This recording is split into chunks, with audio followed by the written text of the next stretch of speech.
নমস্কার বন্ধুরা, আশা করি তোমরা সবাই ভালো আছো। আমিও ভালো আছি। সবাইকে জানাই গুড মর্নিং। সকালের ওয়েদারটা দেখো, জাস্ট সেই লেভেলের ছিল। স্নান করে নিয়েছি, স্নান করে ফ্রেশ হয়ে গেছি একেবারে। তো চলো আজকে সারাদিনে তোমাদের সাথে টুকটাক কিছু শেয়ার করব।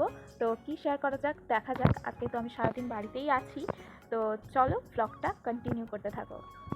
সকালবেলা ঘুম থেকে উঠে ফ্রেশ হয়ে গান করার তো একটা আলাদাই আমেজ থাকে। আর তারপর আমার বড় পিসির মেয়ে আমার বাড়িতেই ছিল, তো ও গান গায়। আমি তো অনেক বছর পর হারমোনিয়ামে হাত দিলাম। ওকে দেখে আমি আর নিজের লোভ সামলাতে পারিনি, আমিও গান করতে বসে গেছিলাম।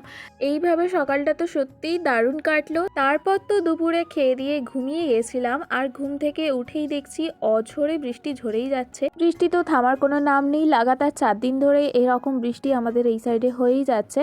আর এই সমস্ত যোগাযন্ত্র দেখে আমার মনটা তো ভীষণ খুশিতে ভরে যায়, কারণ আজকে আমাদের বাড়িতে হতে চলেছে পোড়া পিঠে। পিঠে বানানোর জন্য তো এখানে সমস্ত রকমের উপকরণ সাজানো ছিল। এখানে নারকেলের কুচি, চালের গুঁড়ি, আর এটা হচ্ছে তালের আতি। আর জানো তো, এই তালের পিঠেগুলো না আমার দিদা দারুণ বানায়, যেমন এই গুলগুলি, পোড়া পিঠে।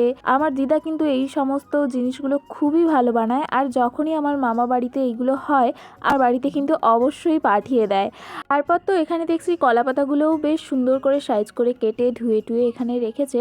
আর জিনিসটা উনানেই করতে হবে, নয়তো এর স্বাদ কিন্তু পাওয়া একদমই যাবে না। তারপর এই দেখো, কড়াতে একটু তালের আঁতিগুলো নেড়ে চাল গুঁড়ি দিল।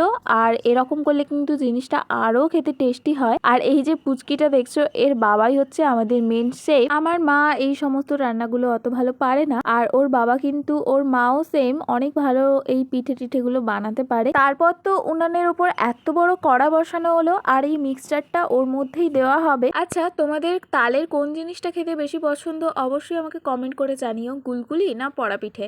আর দেখো, কাঠকয়লাগুলো সব উপরে চাপিয়েছে, এটা কিন্তু এভাবেই রান্না করতে হয়। আমার তো পোড়া পিঠে দারুণ লাগে, আর এই বৃষ্টির ওয়েদারে তো আরও মানে তার স্বাদ দুগুণ বেড়ে যাবে। তো দেখো, বাইরে এরকম খুব বৃষ্টি হচ্ছে, আর তার মধ্যে আমাদের বাড়িতে হচ্ছে পোড়া পিঠা। তো কে কে খাবে অবশ্যই আমাদের বাড়িতে চলে আসো। পরের দিন তো এই যে পোড়া পিঠাগুলো কাটা হলো, আর আমাদের বাড়িতে কিন্তু এইরকম নারকেল একদম ভর্তি করে দেওয়া হয়, এই দেখো। তো চলো আজকের ভিডিওটা এখানে এন্ড করছি। সবাই খুব ভালো থেকো, টাটা, দেখা হবে নেক্সট কোনো ব্লগে।